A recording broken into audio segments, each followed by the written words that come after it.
یہ جو زندگی زخموں سے بھری پڑی ہے نا، اس کا علاج صرف سجدوں میں ہے۔ تکلیف اور پریشانی کا مطلب یہ نہیں کہ اللہ آپ سے ناراض ہے۔ جب اللہ کسی سے محبت کرتا ہے تو اسے آزمائش میں ڈالتا ہے تاکہ اس کی عاجزی سن سکے۔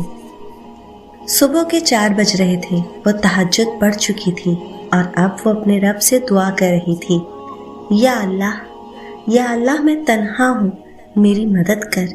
میرے رب، مجھے ایسا لگ رہا ہے کہ میں کسی گہرے کالے سمندر میں پھنس چکی ہوں۔ میرے ارد گرد صرف اندھیرا ہے، مجھے صرف اس سمندر کی تیز لہریں سنائی دے رہی ہیں۔ یا اللہ میں ڈر رہی ہوں، مجھے خوف ہے یہ لہریں مجھے ڈبو دیں گی، مگر میرا یہ ڈر میرے تجھ پر یقین سے بڑا نہیں ہے۔ میں تجھ سے نا امید نہیں، میں جانتی ہوں تو مجھے اس سمندر سے نکالے گا۔ یا رب، میرا بس تو ہی سہارا ہے، میرے مالک میری مدد کر۔ وہ روتی ہوئی سجدے میں گر گئی اور اس کی سسکیاں بتا رہی تھیں کہ اس کی دعا عرش تک پہنچ گئی ہے۔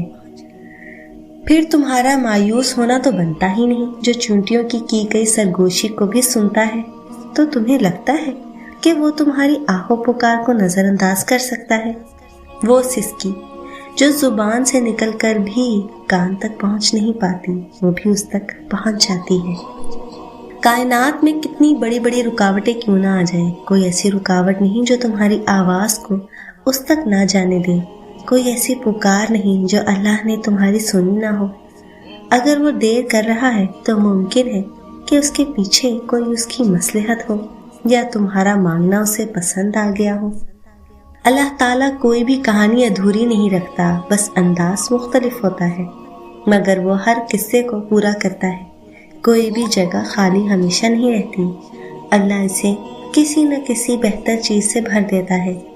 زخم کوئی بھی عمر بھر نہیں ستاتا، اللہ تعالیٰ کوئی نہ کوئی مرہم کا ذریعہ بھیج دیتا ہے۔ میں یہ نہیں جانتی کہ کب پوری ہوں گی، مگر میں اتنا ضرور جانتی ہوں کہ دعائیں رد کبھی نہیں ہوتی۔ جیسے توبہ قبول ہو جائے تو یاد گناہ بھی ختم ہو جاتی ہے، بالکل ویسے ہی جب اللہ کو تمہارا صبر کرنا پسند آ جاتا ہے تو وہ ہر اس یاد کو تمہارے دل سے نکال دیتا ہے جو تمہیں بے چین رکھتی ہے۔ وہ دل مطمئن کرنے خوب جانتا ہے۔ وہ پاک ذات تو ہم سے 70 ماؤں سے زیادہ پیار کرتی ہے۔ وہ اگر تم سے کچھ دور کرتا ہے تو ہزاروں ایسی چیزوں سے نوازتا ہے جس کے ہم قابل بھی نہیں ہوتے۔ اس کا بہتر تو بہترین ہماری سوچ میں بھی کبھی نہیں سما سکتا۔ تو اگر تم اب بھی اذیت میں ہو اور ماضی کو بھلا نہیں پا رہے ہو تو جان لو کہ ابھی آزمائش ختم نہیں ہوئی۔ امتحان تب مکمل ہوگا جب تم اپنی چاہ پر صبر کرنا اور اللہ کی چاہ پر شکر کرنا سیکھ جاؤ گے۔ نہ آزمائش ہمیشہ رہتی ہے، نہ یہ مرحلہ مستقل ہے۔ وہ جو عادل ہے وہی کفیل بھی ہے۔ وہ جو دور لگ رہا ہے تمہیں، وہ تمہارے قریب بھی ہے۔ وہ مانگی ہوئی کوئی دعا رد نہیں کرتا، وہ تہجد کے سجدوں کو کبھی ضائع نہیں کرتا، وہ کبھی تمہیں تکلیف میں مبتلا نہیں کرتا اور نہ ہی وہ تمہیں تکلیف میں دیکھ سکتا ہے۔ اسی لیے جب تمہیں کوئی چیز ستانے لگتی ہے تو وہ اس کو تم سے دور کر دیتا ہے۔ جب تم خوشی کے ذریعے اس تک پہنچ نہیں پاتے تب وہ ایسے حالات پیدا کر دیتا ہے کہ تم اس کی طرف دوڑے چلے جاتے ہو۔ تمہیں بھلے اس سے محبت نہ ہو، مگر اس کو تم سے اتنی محبت ہے کہ وہ تمہیں خود سے دور جاتا ہوا نہیں دیکھ سکتا۔ سکون کی تلاش میں در بدر پھرنے کی بجائے اللہ کے حضور سجدہ کر لو، باخدا وہ سکون پاؤ گے جو پہلے کبھی نہ پایا ہوگا۔ میں نے اللہ سے کہا، مجھے زندگی سے نفرت ہے۔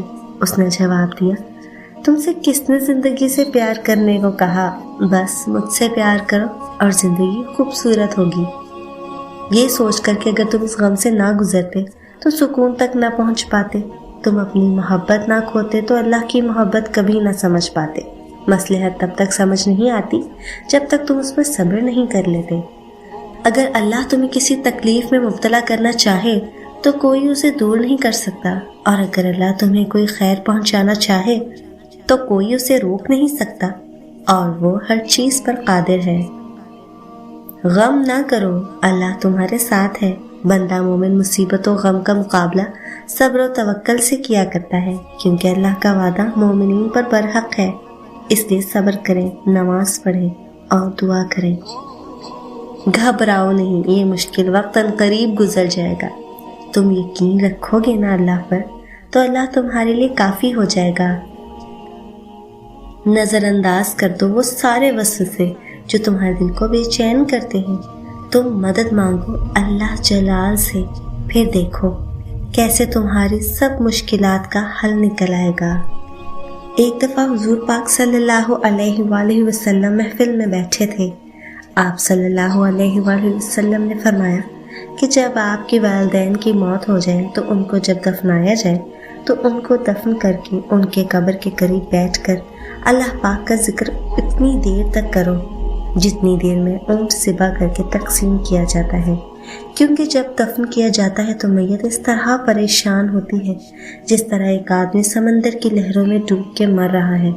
جب ذکر ہو رہا ہوتا ہے تو میت پریشان نہیں ہوتی، اور میت بہت خوش ہو جاتی ہے کہ اولاد نے میرا حق ادا کر دیا ہے۔ زندگی میں بہت کچھ بدلتا ہے، بہت کچھ ہوتا ہے جو ہماری مرضی کا نہیں ہوتا، بہت کچھ چھوڑنا پڑتا ہے، بہت کچھ جھیلنا بھی پڑتا ہے۔